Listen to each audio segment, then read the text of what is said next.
खरातची बायको गेली तरी कुठं? 2 दिवस झाले अशोक खरातची बायको गेली कुठं हा प्रश्न साऱ्या महाराष्ट्राला पडलाय। तिला अटक करण्यासाठी SIT आणि शिर्डी पोलिसांची 2 स्वतंत्र पथकं नाशिक आणि पुण्याच्या दिशेनं रवाना झाली खरी, पण ना ती नाशिकला सापडली ना पुण्याला। मग ही कल्पना खरात नेमकी लपली तरी कुठं? पाहूयात यावरचा हा स्पेशल रिपोर्ट। कल्पना अशोक खरात लपली कुठल्या घरात?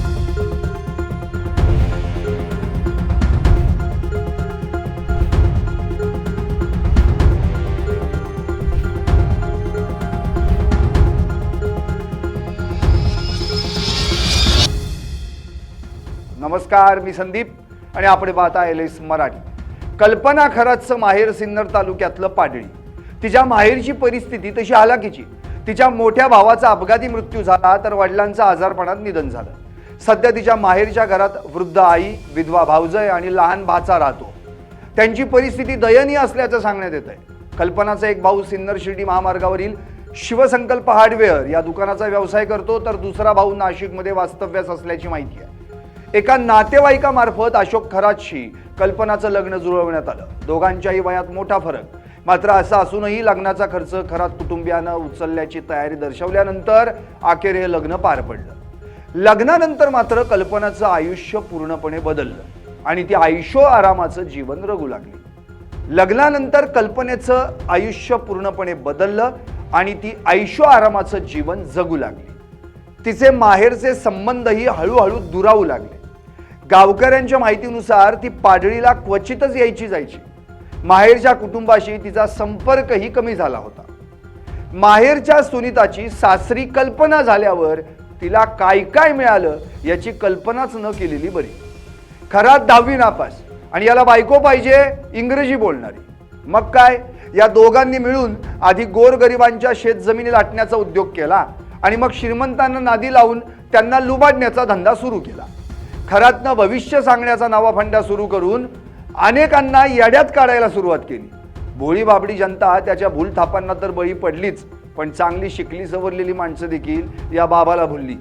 उच्च पदस्थ शासकीय अधिकारी, नेते मंडळी, मंत्री संत्री त्याच्या जाळ्यात अलगद अडकू लागली आणि मग काय, त्याच्या दरबारात नियमित हजेरी लावून त्याचे पाय धुवू लागली।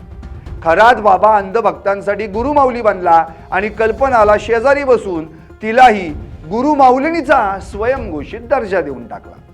आता तुम्हीच मला सांगा, आपला नवरा काय काय उद्योग करतो, कुठल्या मार्गाने पैसे कमावतो याची कल्पना या कल्पनाला नव्हती का हो? अहो, मी तर म्हणतो त्याच्या प्रत्येक पापात ती देखील तितकीच वाटेकरी असणार, पण आयुष्य आरामाचं जीवन जगण्याची चटक लागल्यावर ती तरी कशाला मागं पाडणार? ते आपल्या गावाकडे म्हणतात ना, वडा जेवढं वडायचंय तेवढं। याला म्हणतात कधी नाही मिळलं निगटकन गिळलं। शिर्डीतील 4 एकर भूखंडाच्या खरेदी विक्री व्यवहाराचं फसवणूक प्रकरण समोर आलं आणि कल्पनाला पकडण्यासाठी पोलिसांनी प्लॅन आखला।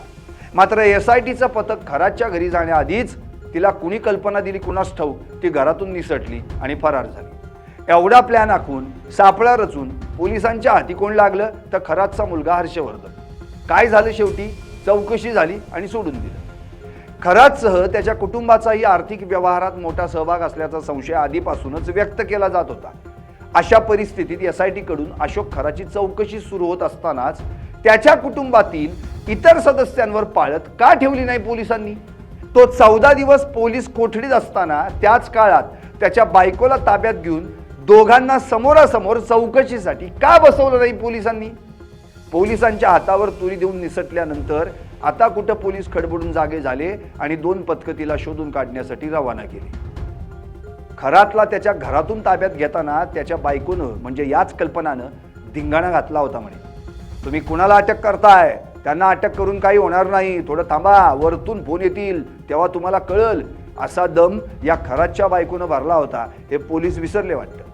कित्येक महिलांचं लैंगिक शोषण केल्याचा तिच्या नवऱ्यावर आरोप असतानाही माझ्या नवऱ्याचं 50 जणांनी शोषण केल्याचंही बाई सांगत फिरतीये अशी चर्चा आहे। यालाच म्हणायचं चोराच्या उलट्या बोंबा।